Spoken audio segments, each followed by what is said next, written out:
ஜெபத்திலே தரித்திருந்து ஜெபத்தின் மேன்மை காணச் செய்வீர். ஜெபமே ஜீவன், ஜெபம் ஜெயம், ஜீவியத்தேடுவே சட்டம். ஜெபமே ஜீவன், ஜெபம் ஜெயம், ஜீவியத்தேடுவே சட்டம். ஊக்கத்துடனே ஓர் முகமாய் வாக்குத்தத்தத்தை பற்றிக் கொண்டு நோக்கத்தை எல்லாம் நேர்மையாக்கி கேட்கும்படி கிருபை செய்யும். கர்த்தருக்குள் அன்பானவர்களே, அனுதினமும் கிறிஸ்துவுடன் தியான வேளைக்கு உங்களை அன்புடன் அழைக்கிறோம். இன்றைய தியானத்திற்கான வேத வாசிப்பு ஏசாயா 52 அதிகாரம் வசனங்கள் 13 முதல் 15 வரை, 2 கொரிந்தியர் 3 அதிகாரம் வசனங்கள் 13 முதல் 18 வரை. தியானத்திற்கான தலைப்பு அந்த சாயல்.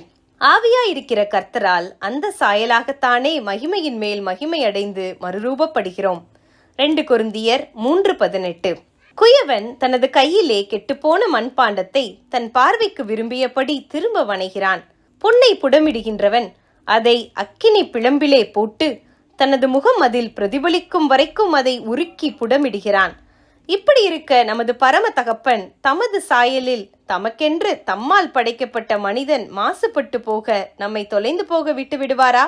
ஆக அவனை மீண்டும் தமது சாயலில் மறுரூபப்படுத்தும்படி அவனை தேடியவராக தாமே உலகில் வந்து பிறந்தார். மகிமை நிறைந்த தேவ சாயலில் படைக்கப்பட்ட மனிதன் தேவ வாக்கை அலட்சியம் பண்ணி அந்த சாயலை மாசுபடுத்திய போது அவரது பிரசன்னத்திலிருந்து தள்ளப்பட்டு போனான். அவன் மீண்டும் தேவ பிரசன்னத்திற்கு கொண்டு வரப்பட அவன் மறுரூபப்பட வேண்டும். அதை செய்ய அவனால் முடியாது. ஆகவே ஆண்டவர் தாமே மனிதனாக வந்து நமது பாவங்களையும் அக்கிரமங்களையும் தாமே சுமந்து பாவத்தின் ஏக நிவாரண பலியாக தம்மை சிலுவைக்கு ஒப்பு கொடுத்தார். இக்காரியங்கள் நமக்கு புதிதல்ல. ஆனால் இயேசு பிறந்தார் என்று இன்று நம்மை கலிகூற செய்யும்படிக்கு அவர் என்ன செய்தார் என்பதை ஏன் நாம் சிந்திப்பதில்லை?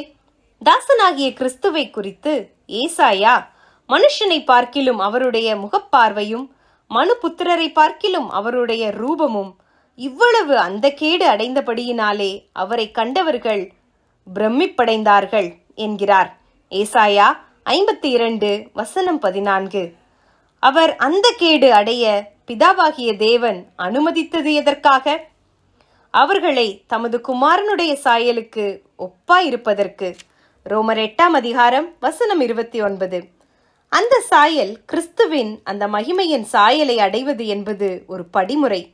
அவரை நாம் முகமுகமாய் சந்திக்கும் வரைக்கும் இந்த மறுரூபமாக்கப்படுதலை பரிசுத்த ஆவியானவர் நம்மில் செயற்படுத்திக் கொண்டே இருக்கிறார். பின்னர் அந்த நாளில் நாமும் அவருடன் எடுத்துக்கொள்ளப்பட்டு எப்பொழுதும் கர்த்தருடனே கூட இருப்போம். 1 தெசலோனிக்கேயர் 4:17. இழந்து போன தேவ சாயலை மீண்டும் நாம் பெற்றுக்கொள்ள அந்த கேடு அடைந்த இயேசுவை மறந்து ஆரவாரங்களில் மூழ்கிவிட வேண்டாமே.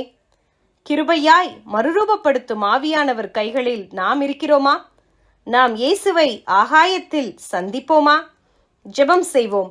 அன்பின் பிதாவே, சீக்கிரமாய் வரப்போகும் உம்மை முகமுகமாய் சந்திக்க எங்களை மறுரூபப்படுத்தும் ஆவியானவர் கரங்களில் ஒப்புவித்து ஜெபிக்கிறோம். ஆமேன்.